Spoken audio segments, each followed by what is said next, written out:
গাটারম্যান reaction. গাটারম্যান রিঅ্যাকশনে reagent হিসাবে HCl এবং HCl নিতে হয়।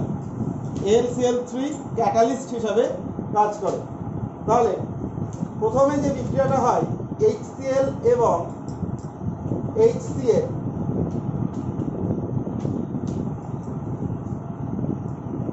AlCl3 অবশ্যই অনাদ্র,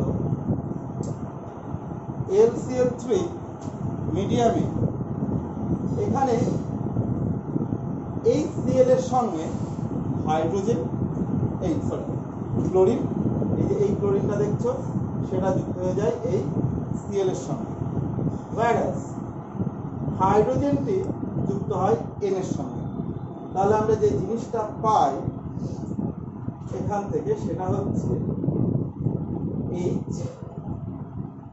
HCl ডবল বন্ড NH। পরবর্তী ধাপে বেনজিন নেওয়া হয়। বেনজিন এবং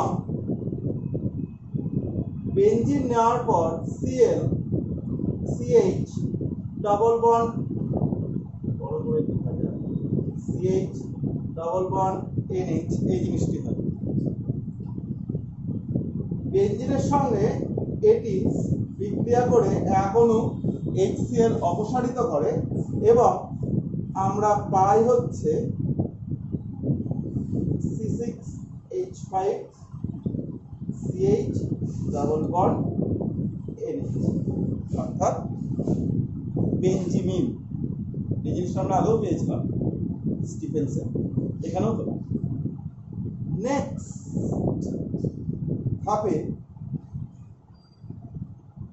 H2OH+ বা আম্লিক দ্রবণ দেওয়া হয় এবং সেখান থেকে তৈরি হয় হচ্ছে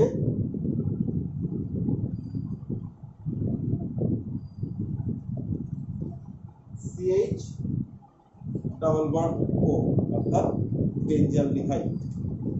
এটি হচ্ছে গাটারম্যান রিঅ্যাকশন। নেক্সট যে রিঅ্যাকশনটা আমরা পড়ব সেটা হচ্ছে গাটারম্যান ও কচ। গাটারম্যান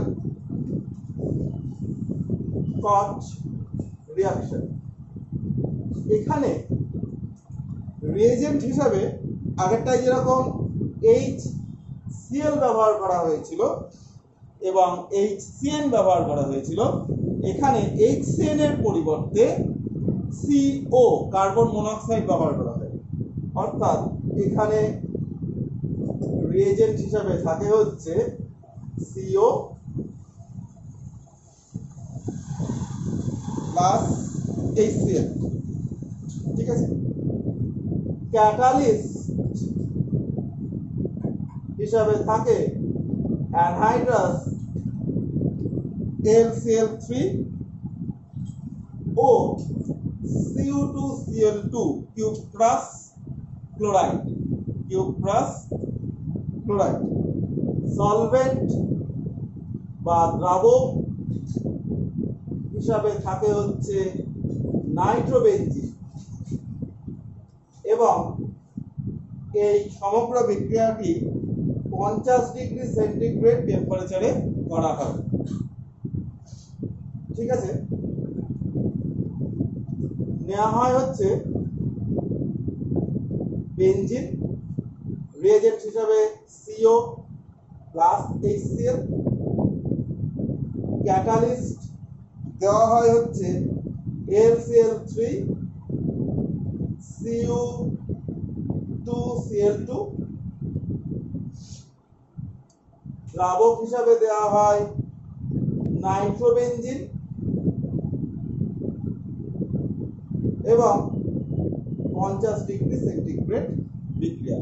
পরীক্ষাতে এত জিনিস নাও দিতে পারে, ঠিক আছে। হয়তো শুধু এটা দিল এবং এই সলভেন্টের কোন টেম্পারেচারটা দিল না, তার বদলে হিট চিহ্ন দেওয়া থাকবে, সেরকমভাবেও কিন্তু কোশ্চেন আসতে পারে।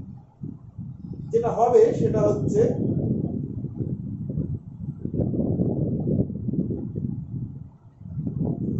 CHO। ঠিক আছে, নেক্সট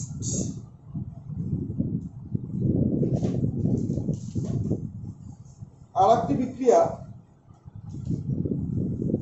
সেই বিক্রিয়াটির নাম হচ্ছে pinacol pinacolone rearrangement. Pinacol pinacolone rearrangement.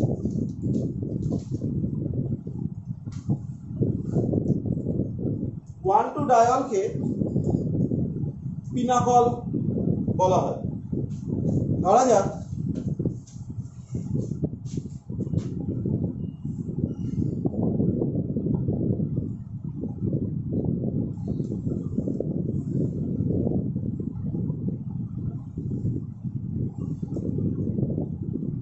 আমি এরকম একটি ডায়াল নিয়েছি, CH3C CH3OH COH CH3 CH3। ঠিক আছে, এবং এর মধ্যে দেওয়া হলো হচ্ছে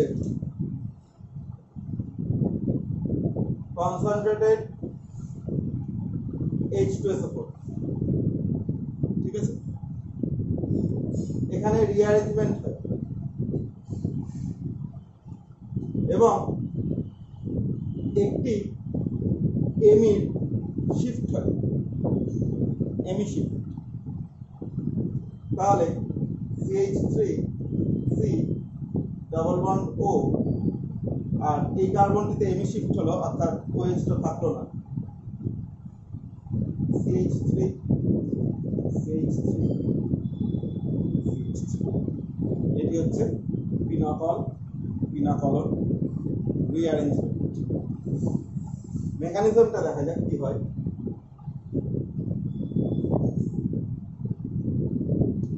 মেকানিজম,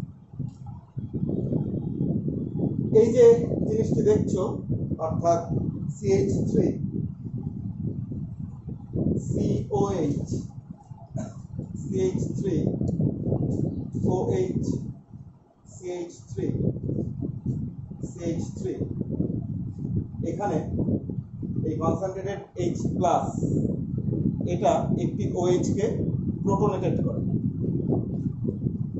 অর্থাৎ যে জিনিসটি আমি পাই সেটি হচ্ছে CH3, ধরো আচ্ছা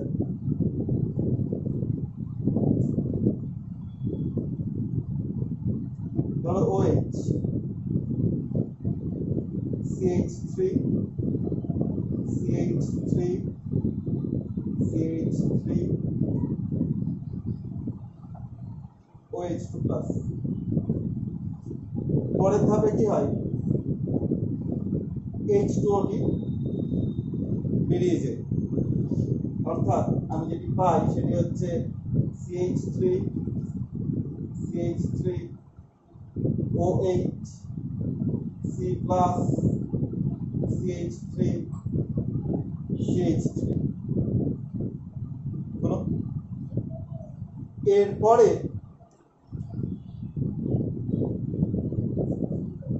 এখান থেকে এই প্রোটনটি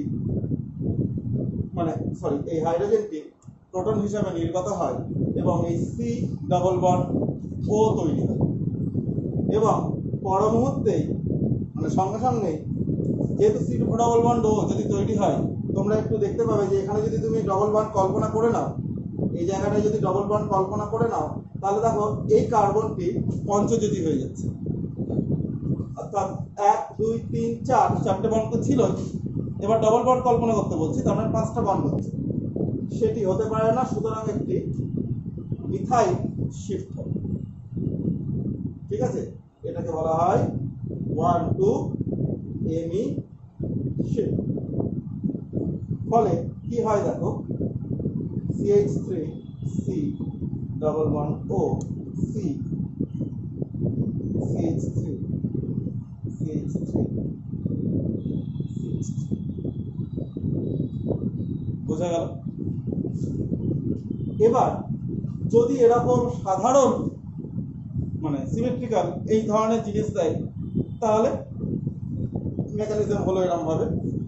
এবং যদি অন্য কোনো গ্রুপ থাকে, যেরকম ধরো একটা যদি C6H5 গ্রুপ দিয়ে দেয়, তাহলেও মেকানিজম এইভাবেই হবে। এখানে একটি ব্যাপার আমাদের মাথায় রাখতে হবে, এই যে ফরমেশন অফ কার্বোক্যাটায়ন অর্থাৎ এই স্টেপটা, এখানে কিন্তু স্টেবল কার্বোক্যাটায়ন দরকার। যদি দুটো আলাদা আলাদা গ্রুপ দেয়, তাহলে এই কার্বোক্যাটায়নটা সে জায়গায় হবে যে জায়গাতে স্টেবিলিটি লাভ করবে। ফর এক্সাম্পল, ধরো এখানে নেওয়া হলো হচ্ছে C6H5। যখনই C6H5 নেওয়া হচ্ছিল, আগে কি ছিল? আগে একটি সিমেট্রিক্যাল ডায়ল আমি নিয়েছিলাম, কিন্তু এবার আমি সিমেট্রিক্যাল নিলাম না, আমি তার বদলে একটি CH3 এর বদলে একটি C6H5 গ্রুপ দিলাম।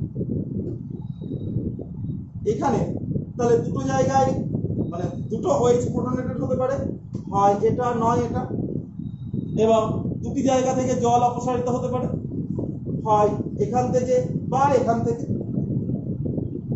এবার যদি এখান থেকে জল অপসারিত হয় এই কার্বনটি থেকে, তাহলে এই কার্বনটির ওপর প্লাস হবে।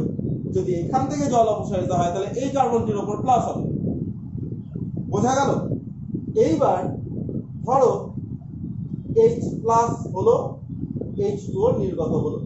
এবার বুঝতেই পারছো, এইখান থেকে দেখতেই পাচ্ছ, যেখান থেকে জল অপসারিত হচ্ছে, যেখান থেকে যে কার্বন থেকে জল অপসারিত হচ্ছে অর্থাৎ যেটা প্রোটনেটেড হচ্ছে, সেই কার্বনটি পজিটিভ চার্জ মুক্ত হয়ে যাবে, তাই তো? এবার দুটোই পসিবিলিটি আছে। এবার এটা আগেও বলেছি, এখনো বলছি, যদি এই কার্বন থেকে জল অপসারিত হয়, তাহলে পজিটিভ চার্জটা এখানে আসবে।